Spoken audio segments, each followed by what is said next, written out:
제가 항상 말씀드렸다시피 어느 치료가 나한테 맞는 치료인가, 또 치아에 해를 끼치지 않는 치료인가를 잘 알아본 다음에 치료법을 선택을 해야 되는 거지, 내가 단순하게 빨리 끝나니까, 비용이 적게 들어가니까 라는 기준 갖고는 무조건 선택하시면 안 된다는 거예요.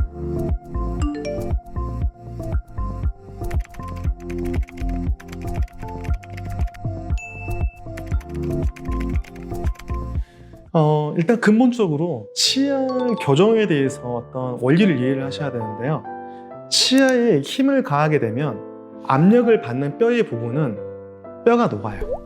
그리고 늘어나는 부분은 뼈가 침착하게 돼요. 그러니까 치아가 이동되는 원리가 이렇게 누르게 되면 뒷면은 뼈가 녹고 힘을 받는 부위는 늘어나게 되면서 쭉쭉 이렇게 치아가 이동하는 결과가 나타나요. 즉 뼈의 이동 때문에 치아가 이동되는 거예요. 근데 어떨 때 이게 빨라지냐면요, 아주 약한 힘을 지속적으로 줬을 때 효과가 커요. 오히려 센 힘을 주면 더 교정이 안 돼요. 오히려 이동이 안 돼요. 그러니까 약한 힘을 지속적으로 줘서 서서히 가게 하는 게 교정의 이론이기 때문에 우리가 치아 브라켓 교정이라는 하는 원리들이 바로 이 나이타이라는 탄성이 있는 그 철사가 휘었을 때 다시 원래 들어가는 성질이 있잖아요. 그 힘에 의해서 치아가 같이 이동을 하는 거예요. 이렇게 서서히 가져야 돼요. 이게 제일 좋은 방법인데 빨리 하려고 한다는 것은 사실 맞지가 않죠.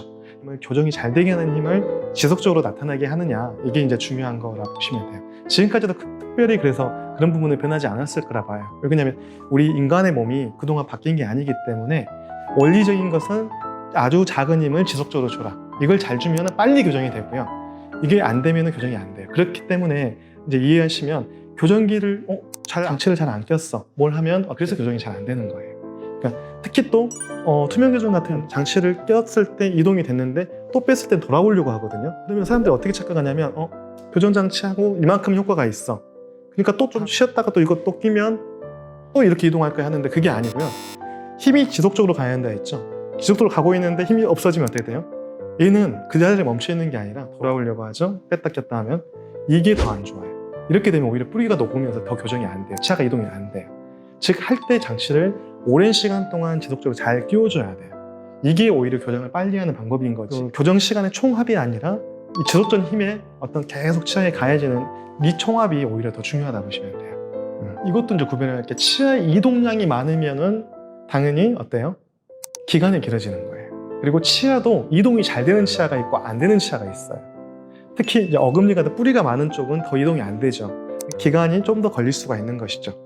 그래서 제일 시간이 많이 걸리는 교정이 발치하는 교정이 제일 많이 걸려요. 발치를 하게 되면 그 공간이 굉장히 크기 때문에 그걸 없애기 위해서는 그만큼 치아가 이동이 돼야 되잖아요. 그렇기 때문에 시간이 오래 걸리는 거예요.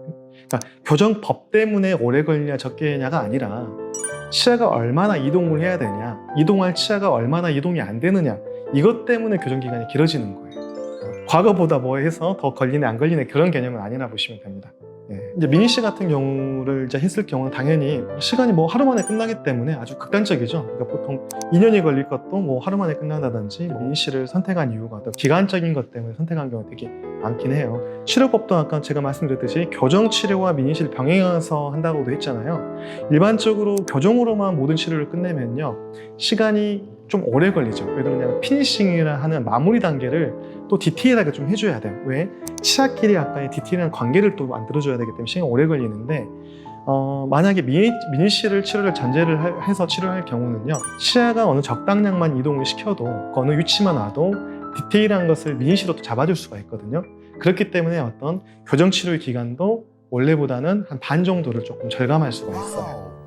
먼저 이렇게 계획상에 들어가 있을 때 가장 이런 효과를 나타낼 수가 있는 것이죠. 맞습니다. 저희도 이제 아무래도 원장님들마다 또 자기가 잘하는 치료법들이 또 따로 있거든요.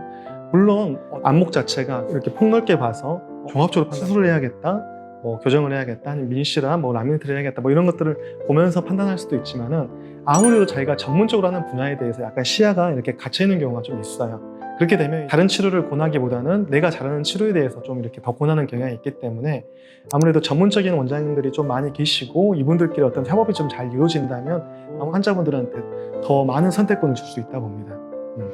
교정과가 있고 저희 미니시 파트도 있고 하기 때문에 그러니까 같이 상호 협조의 결과를 내는 거죠. 그렇기 때문에 진단을 양쪽에서 뺍니다. 양쪽에서 빼서 이 결과를 같이 우리가 컨퍼런스를 통해서 이 환자한테는 어느 치료법이 가장 적당할 것인지 결정을 하게 되는 것이죠. 그러니까 첫 번째는 환자 요구사항에 대해서 철저하게 이해를 하고요. 제대로 이해를 하고 그 이해에 맞게 교정과의 어떤 견해와 또 저희 민씨 파트의 견해, 그리고 종합적인 견해를 우리 세 파트에서 조합을 통해 가지고 최선의 방법이 어떨 것인지를 선택을 한 다음에 환자분한테는 교정을 했을 때의 장단점, 시간이 얼마나 걸리는지, 비용이 얼마나 들어가는지, 또 얼마나 고통스러운 건지 편한 것인지에 대해 설명을 하는 것, 또 교정과 민씨를 같이 했을 때의 장단점, 또 민씨만 했을 때 장단점, 여기에 대해서 정확하게 설명을 한 다음에 환자분께서 여기에 대한 이해가 철저해서 또 치아의 건강을 먼저 생각해서 이 종합적인 결과를 본인이 선택했을 때 저희가 치료가 들어가는 것이지 일방적으로 저희가 무조건 선택해서 들어간 경우는 없다 보시면 돼요.